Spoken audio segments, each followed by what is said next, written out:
வணக்கம் நண்பர்களே. இதற்கு முந்தைய வீடியோவில் நம்ம சென்னையிலேருந்து வேலூர் பயணம் பண்ணும்போது வழியில் காவேரிப்பாக்கம் கிட்ட முருகன் இட்லி கடையில் உள்ளே போயிட்டு டிஃபன் சாப்பிட்டதும் அங்கே இருந்த அந்த ஒரு டிஃபன் சாப்பிட்ற எக்ஸ்பீரியன்ஸும் அவங்க ஃப்ரீயாக கொடுக்குற மாதிரியே காட்டுற அந்த பில்டப்பை பற்றி வீடியோ போட்டிருந்தோம். டிஃபன் ஐட்டங்கள்லாம் ரொம்ப டேஸ்டியாக இருந்தாலும் இந்த மாதிரி சக்கரை பொங்கல் வெண்பொங்கல்லாம் ஏதோ இலவசம் மாதிரியே கொண்டாந்து அவங்க கொடுக்கறத பற்றி நம்ம போட்டிருந்தோம். காவேரிப்பாக்கம் கிட்ட நம்ம டிஃபன் சாப்பிட்டு முடிச்சுட்டு அங்கேருந்து புறப்பட்டு அடுத்த 1 மணி நேரத்தில் நம்ம இப்போ ட்ராவல் பண்ணி ரீச் ஆகிற இடம் தான் படவேடு. வேலூர்லேருந்து 35 கிலோமீட்டர் தொலைவிலும் ஆரணிக்கிட்டையும் இந்த ஊர் இருக்குது.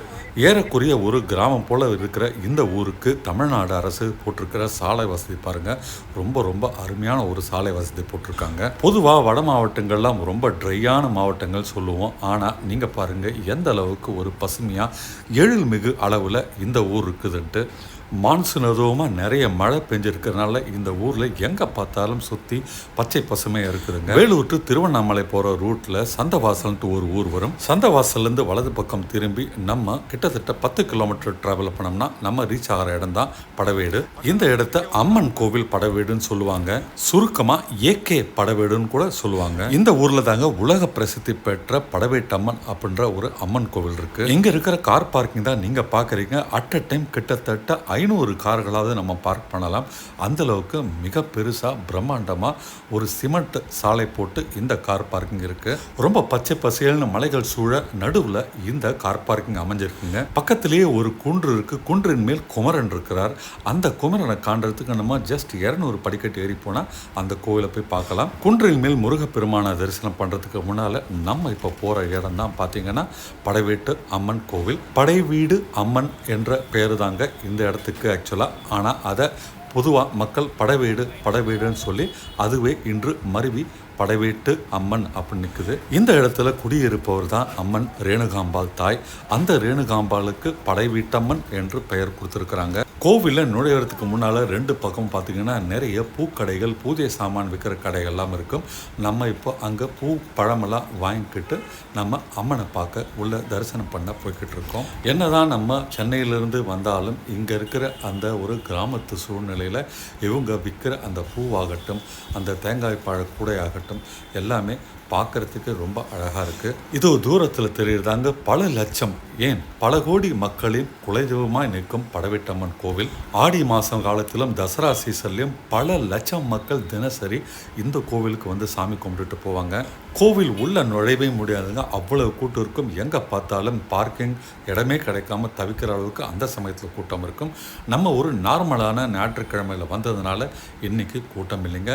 இது தாங்க கோவிலுக்குள்ளே நுழையிற என்ட்ரன்ஸ். இதெல்லாம் இப்போ புதுசாக கட்டியிருக்காங்க.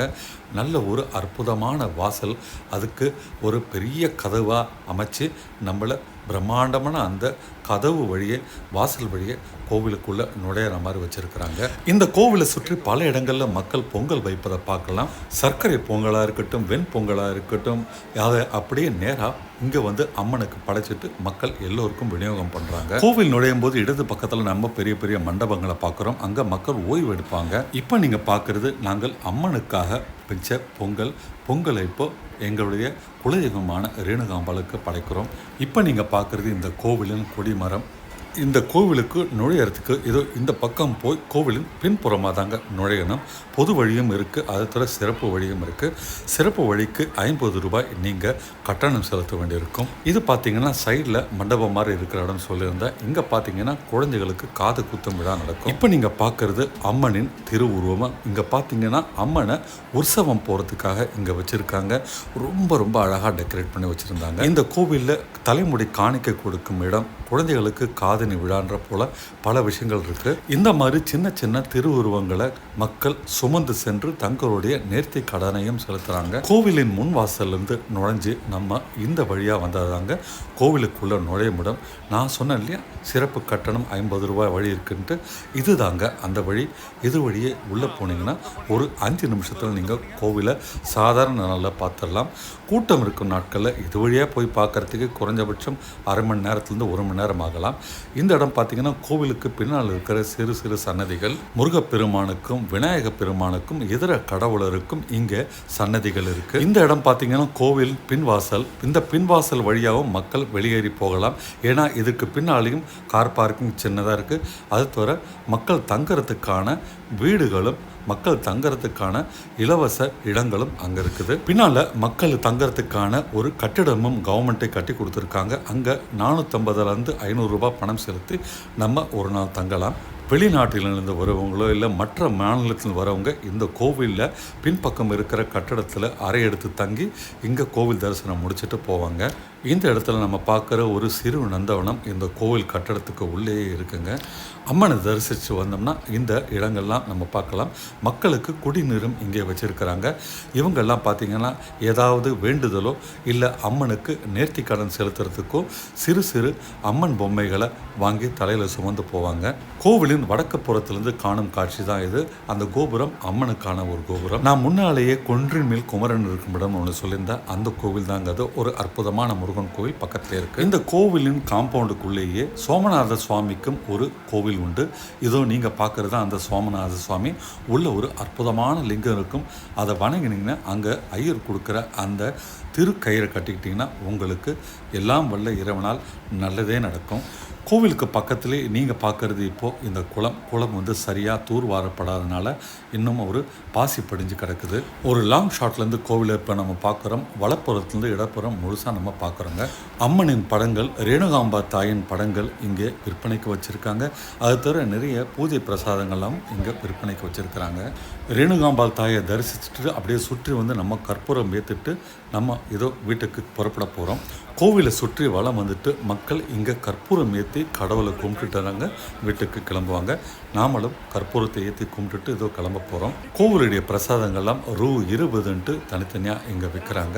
லட்டு, தட்டை அப்படின்ட்டு விதவிதமான பொருட்கள்லாம் இங்கே விற்கிறாங்க. நாங்களும் கொஞ்சம் ஸ்நாக்ஸ் எல்லாம் வாங்கிக்கிட்டு அம்மனுடைய திருவுருவ படத்தையும் ஒன்று வாங்கிக்கிட்டோம். இதுவும் பார்த்திங்கன்னா விலை ரூ. 100 மட்டுமே. ரொம்ப அழகாக இருக்குங்க. ஆண்டுக்கு ஒரு முறையாவது நம்ம குடும்ப உறுப்பினர்களோடு குலதெய்வ பூஜையில் கலந்துக்கணும். நம்முடைய குலதெய்வ கோயிலேருந்து நீங்கள் எத்தனை தூரம் விலகி இருந்தாலும் வருடத்துக்கு ஒரு முறையாவது உங்கள் குலதெய்வ கோயிலுக்கு வந்துட்டு அந்த குலதெய்வத்தை வணங்கிட்டு சென்றது தான் உங்கள் குலம், உங்கள் குடும்பம் சிறந்து விளங்குன்ற முறையில் நாங்களும் இங்கே வந்துட்டு எங்கள் கோவிலில் அம்மனை தரிசனம் பண்ணிட்டு போகிறோம். வட மாவட்டங்களில் நீங்கள் எந்த கோயிலுக்கு போனாலும் சுற்றி பல இடங்களில் காய்கறிகள் விற்பாங்க. நீங்கள் இங்கே விற்கிற கத்திரிக்காயை வாங்கி சாப்பிட்டு பாருங்கள். அப்படி ஒரு சூப்பர் டேஸ்ட்டில் இருக்கும்.